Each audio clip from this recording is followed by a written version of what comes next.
সাল 1928। শ্রীনিকেতনের মানুষদের কৃষিকাজে উৎসাহ দিতে শুরু হলো হলকর্ষণ উৎসব। মূল কেন্দ্রবিন্দুতে ছিলেন কবিগুরু। তিনি নিজের হাতে হাল চালনা করেছিলেন, মন্ত্রোচ্চারণ করেছিলেন হিতিমোহন সেন। সেই দিনটিকে স্মরণ করে আজও চিরাচরিত প্রথা অনুযায়ী হলকর্ষণ উৎসব পালন করে আসছে শ্রীনিকেতনবাসী। আগে বর্ষার সময় যে কোনো দিন হলেও রবীন্দ্র তিরোধানের পর প্রতি বছর 23শে শ্রাবণ এই হলকর্ষণ উৎসব পালন করা হয়, অর্থাৎ রবীন্দ্রনাথের মৃত্যুর পরের দিন।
বন্ধু ছায়া রাসুল পাখি এসো এসো শ্যাম সুন্দর, এসো বাতাসে রাগিও খেলার সাথী, এসো মাতাও নীলাম্বর।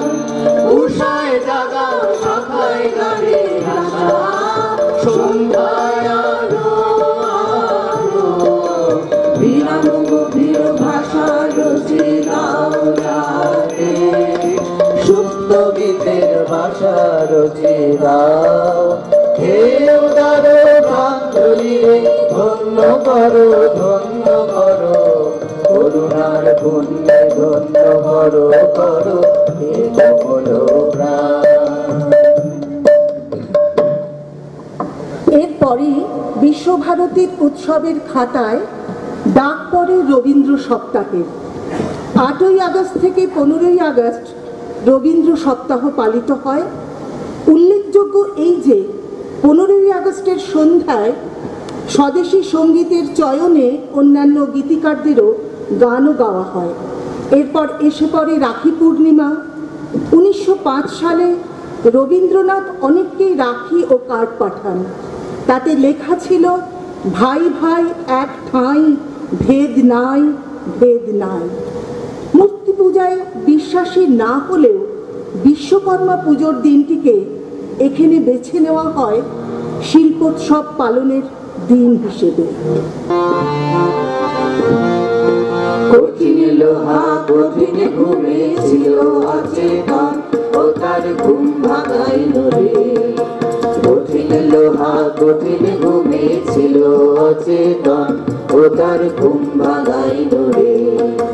লক্ষ যুগের অন্ধকারে ছিল সঙ্গপন, ও গো তাই জাগাইল রে, ও তার ঘুম ভাঙাইল রে। কঠিন লোহা কঠিন ঘুমেছিল অচেতন, ও তার ঘুম ভাঙাইল রে।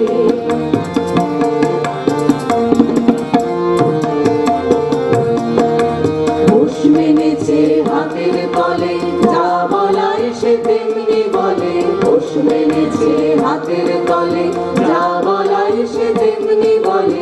দীর্ঘদিনের মৌন তাহার আজ ভাগাইল রে, ও তার ঘুম ভাঙাইল রে।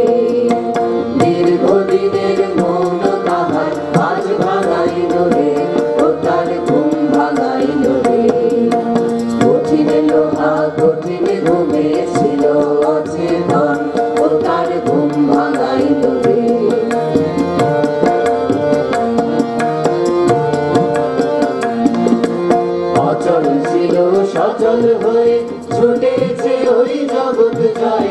অচল ছিল সচল হয়ে ছুটেছে ওই জগৎ জয় নির্ভয়ে আজ দুই হাতে তার দাস বাগাইল রে ও তার ঘুম ভাঙাইল রে নির্ভয়ে আজ দুই হাতে তার দাস বাগাইল রে ও তার ঘুম ভাঙাইল রে কঠিন লোহা কঠিন ঘুমে ছিল অচেতন ও তার ঘুম ভাঙাইল রে ও তার ঘুম ভাঙাইল রে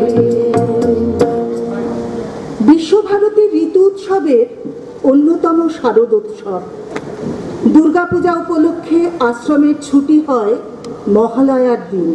তার আগে সপ্তাহব্যাপী চলতে থাকে শারদোৎসব।